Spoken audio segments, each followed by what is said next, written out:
Varahi silks వారి grand festive celebrations పొందండి 10,000 రూపాయలు ఆపై కొనుగోలుపై బంగారు నాణెం ఉచితంగా. Welcome to Suman TV. Mukkoti Ekadashi రోజు శ్రీ వెంకటేశ్వర స్వామి ఉత్తర ద్వార దర్శనం దొరక్కపోతే చాలా మంది భక్తులు బాధపడుతూ ఉంటారు. ఎందుకంటే ముక్కోటి ఏకాదశి రోజు వెంకటేశ్వర స్వామిని ఉత్తర ద్వారం ద్వారా దర్శనం చేసుకుంటే 3 కోట్ల సార్లు ఏకాదశి రోజు వెంకటేశ్వర స్వామిని దర్శించుకున్నంత పుణ్యమని ప్రతి భక్తుడు నమ్ముతారు. అటువంటి వెంకటేశ్వర స్వామి నిరంతరం సర్వం ఎల్లవేళలా ఉత్తర ద్వార దర్శనమే ఇస్తే అది ముక్కోటి ఏకాదశే కాదు, ప్రతినిత్యం ఉత్తర ద్వార దర్శనం ద్వారా భక్తుల కోరికల్ని నెరవేరిస్తే, అవును, నేను అటువంటి ఒక పురాతన ఆలయాన్ని మీకు ఈరోజు చూపించబోతున్నాను. ఎంతో దూరంలో లేదు ఇది. భాగ్యనగరానికి అతి చేరువలో యాదాద్రి భువనగిరి జిల్లా రాజాపేట మండలం పాముకుంట అనే గ్రామంలో ఉంది ఈ ఉత్తరముఖ వెంకటేశ్వర స్వామి ఆలయం. ఈ ఆలయం ఇప్పటిది కాదు, దాదాపు 500 సంవత్సరాల చరిత్ర కలిగిన ఆలయం. అంతేకాదు, ఈ ఆలయానికి ఒక ప్రత్యేకత ఏంటంటే ఈ ఆలయం చుట్టూ 4 గ్రామాలు ఉంటాయి. ఈ 4 గ్రామాల్ని ఇక్కడి నుంచే పరిపాలిస్తాడు ఆ వెంకటేశ్వర స్వామి. రండి, ఇవాళ ఉత్తరముఖ ద్వారా అరుదైన వెంకటేశ్వర స్వామి ఆలయాన్ని దర్శించుకుందాం. ఆ ఆలయ విశేషాల్ని చూద్దాం. ఈ ఆలయానికి ఒక ప్రత్యేకత ఉంది. భారతదేశంలో అన్ని ప్రత్యేకతలు కలిగిన వెంకటేశ్వర స్వామి ఆలయం అన్నమాట. ఉత్తరముఖ ద్వారంలో వెంకటేశ్వర స్వామి కొలువై ఉండటం మన దేశ చరిత్రలోనే తొలి ఆలయం ఇది. నిజంగా ఉత్తర ద్వార దర్శనం కోసం మనం ఎంతో తాపత్రయపడతాం కదా. ఈ ఆలయాన్ని దర్శించుకుంటే ఎప్పుడూ ఉత్తర ద్వార దర్శనమే. ఎప్పుడూ ఆ వైకుంఠేశ్వరుడు వైకుంఠంలో కొలువైన ఆ వెంకటేశ్వర స్వామిని ఉత్తరముఖంగానే దర్శనం చేసుకోవచ్చు.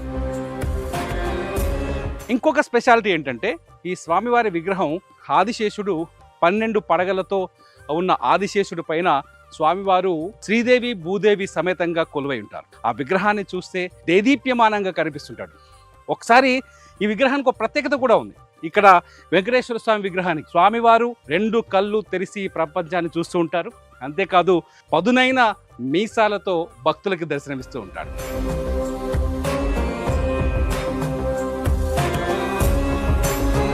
జయ శ్రీమన్నారాయణ, జయ జయ శ్రీమన్నారాయణ, శ్రీమతి రామానుజాయ నమః. యాదాద్రి భువనగిరి జిల్లా రాజపేట మండలంలో పాముకుంట గ్రామంలో శ్రీదేవి భూదేవి సమేత 12 పడగల వైకుంఠ అంటే ఎల్లవేళ ఉత్తర ద్వార దర్శనం ఇచ్చే స్వామి ఇక్కడ ఉండడం చాలా సంతోషిస్తున్నాము. ఇది దాదాపుగా 500-600 సంవత్సరాల నుంచి అతి పురాతనమైన ఆలయం. ఇక్కడ స్వామివారు మూల విరాట్ అనగా ఏకాశిల రూపంతో శ్రీదేవి భూదేవి సమేత 12 పడగలతో స్వామి వెళ్ళడం చాలా సంతోషకరంగా ఉంది. ఇక్కడ ప్రాముఖ్యత ఏమిటంటే మనం ముక్కోటి ఏకాదశికే మనం వేరే వాళ్ళ టెంపుల్కి వెళ్ళి వైకుంఠ ద్వారంగా ఉత్తర ద్వార దర్శనంగా చూసుకుంటాము. ఈ తెలంగాణలో ఏకైక టెంపుల్ ఉన్నది. అది సంవత్సరంలో మొత్తాదుగా పొద్దున్న నుంచి నైట్ కాకుండా ఎల్లవేళ ఉత్తర ద్వార దర్శనం ఎప్పుడు చూడు వైకుంఠ ద్వార స్వామి దర్శనం ఇక్కడ ఇవ్వడం చాలా సంతోషంగా ఉంది. ఇది తెలంగాణలో ఎక్కడ లేదు. ఇక్కడ స్వామివారికి ఏది మొక్కుకున్నా అతి శీఘ్రంగా జరుగును.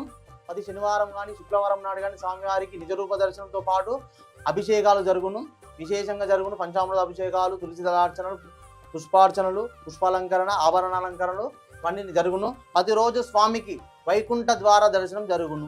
స్వామివారి విగ్రహాన్ని చూస్తే మనకు చాలా స్పష్టంగా కనిపిస్తుంది. స్వామివారి తలపైన ఆదిశేషుడు 12 పడగలతో వెలిశాడు. అంతేకాదు, శంకు చక్రాలను చూడొచ్చు. అట్లాగే స్వామివారు కళ్ళతో చూస్తున్నారు. అంటే నిజరూప దర్శనమే, నిత్యం నిజరూప దర్శనమే అని చెప్పొచ్చు. అంతేకాదు, ఇక్కడ ఎవరైనా మొక్కుకుంటే, మీకు విషయం తెలుసా, ఈ ప్రాంతంలో ఉండే రాజకీయ నాయకులు చాలామంది ఎన్నికల్లో పోటీ చేసే ముందు ఇక్కడికి వచ్చి ఈ 12 పడగల వెంకటేశ్వర స్వామి వారి దర్శనం చేసుకొని ఇక్కడి నుంచే వెళ్ళి నామినేషన్ వేస్తారు. చాలామంది విజయం సాధించారు. అంతేకాదు, ఇక్కడ దర్శించుకున్న వాళ్ళకి ఖచ్చితంగా సంతాన ప్రాప్తి కలుగుతుందని ఈ ప్రాంత ప్రజలు బలంగా విశ్వసిస్తారు. అంతేకాదు, ఈ స్వామివారిని దర్శనం చేసుకుంటే స్వయంగా వైకుంఠంలో కొలువుదీరిన వెంకటేశ్వర స్వామిని దర్శనం చేసుకున్నంత పుణ్యమని చెప్తున్నారు ఈ ఆలయ చరిత్ర తెలిసిన వాళ్ళు.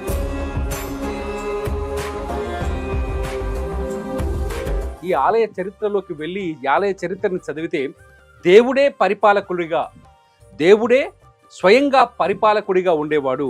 ఆ దేవుడే ఈ గ్రామాలని పరిపాలిస్తూ ఈ గ్రామాలని కంటికి రెప్పలా కాపాడుకునేవాడు. ఈ పాముకుంట 12 పడగల వెంకటేశ్వర స్వామి ఆలయానికి మరొక ప్రత్యేకత కూడా ఉంది. ఏంటో తెలుసా? ఈ ఆలయ పరిధిలో దాదాపు 4 చెరువులు ఉంటాయి. ఒక్కొక్క చెరువు ఒక్కొక్క గ్రామానికి నిజంగా ప్రాణం లాంటిది అనమాట. తెలంగాణ చరిత్రలో, తెలంగాణ హిస్టరీలో చెరువులకు ఉన్న ప్రాధాన్యత గురించి ప్రత్యేకంగా చెప్పాల్సిన అవసరం లేదు. గొలుసుకట్టు చెరువులు కావచ్చు, కాకతీయుల కాలం నాటి చెరువులు కావచ్చు, ఆ చెరువులు గ్రామాలకి నిజంగా ఆలయం కంటే పెద్దది, దేవుడిచ్చిన వరంలాగా పనిచేస్తాయి. ఒకసారి వర్షం వస్తే చెరువు నీరు నిండితే 2-3 పంటలు ఈజీగా పండిస్తారు. అంటే గతంలో, అంటే 500 ఏళ్ల క్రితం ఇటువంటి ఆలయాలు నిర్మించడం వెనుక కూడా ఈ ప్రాంత ప్రయోజనాలు, ఇక్కడి ప్రజల జీవన భృతి, జీవన విధానానికి అనుగుణంగా ఇక్కడ చెరువుల నిర్మాణం జరిగింది, ఆలయాల నిర్మాణం జరిగిందని మనకి ఇక్కడ స్పష్టంగా అర్థమవుతుంది.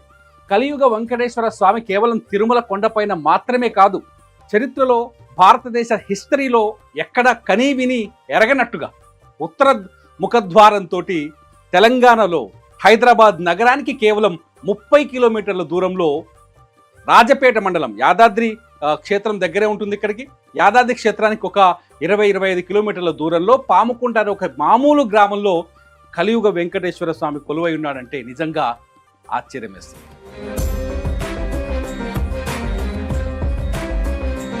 తిరుమల ఆలయం 7 కొండల పైన వెలిసి ఉండొచ్చు.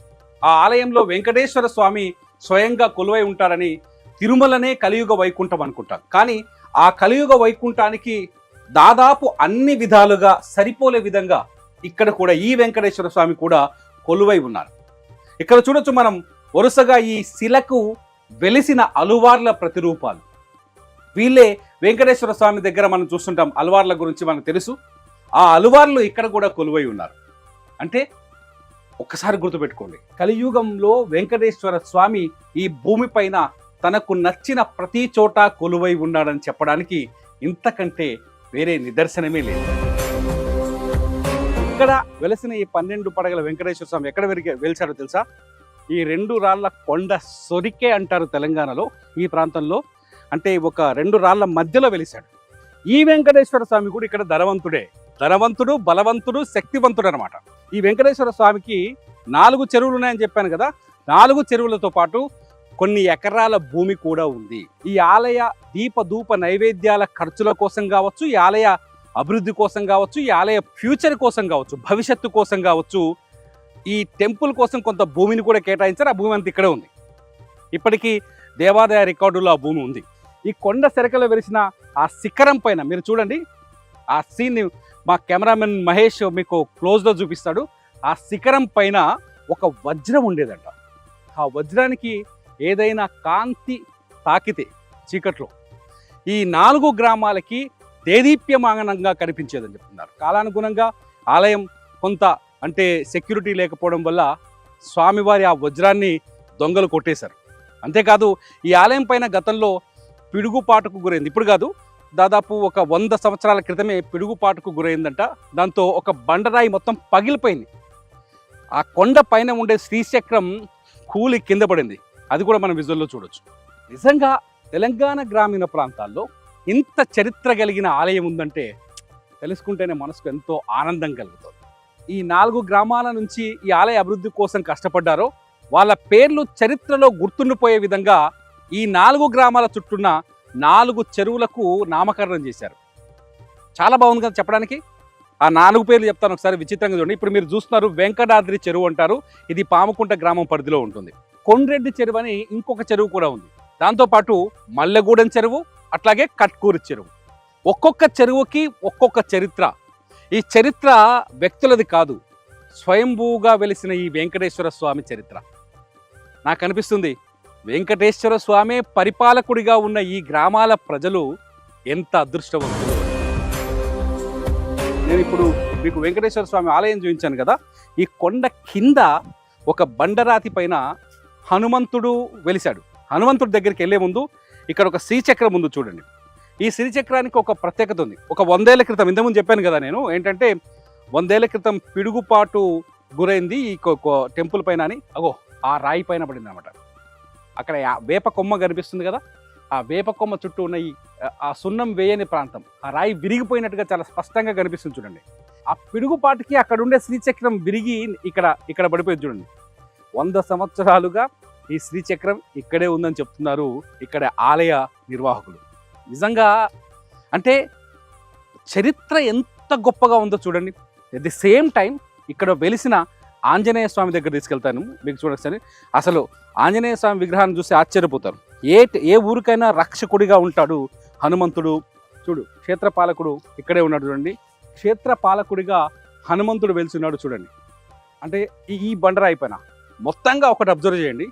ఇక్కడ వెంకటేశ్వర స్వామి విగ్రహము ఒక కొండ సెరికలో బండపైన వెలిసింది. హనుమంతుడు కొండపైనే వెలిశాడు. శ్రీచక్రం కూడా చూసారా ఎట్లుందో. అంటే తెలంగాణలో వెంకటేశ్వర స్వామి ఆలయాలు కూడా ఇంత గొప్ప వైభవమైన చరిత్రని కలిగి ఉన్నాయని చెప్పడానికి ఇంతకంటే వేరే సాక్ష్యం.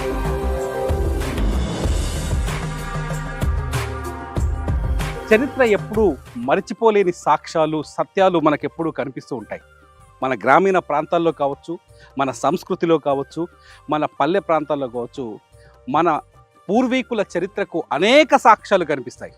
అటువంటి అతిపెద్ద సాక్ష్యం 500 సంవత్సరాల క్రితం నాటి ఈ పురాతనమైన 12 పడగల వెంకటేశ్వర స్వామి ఆలయం. నిజంగా ఉత్తర ద్వారం ద్వారా నిత్యం దర్శనమిచ్చే ఈ వెంకటేశ్వర స్వామిని దర్శించుకుంటే జీవితాలే మారిపోతాయి.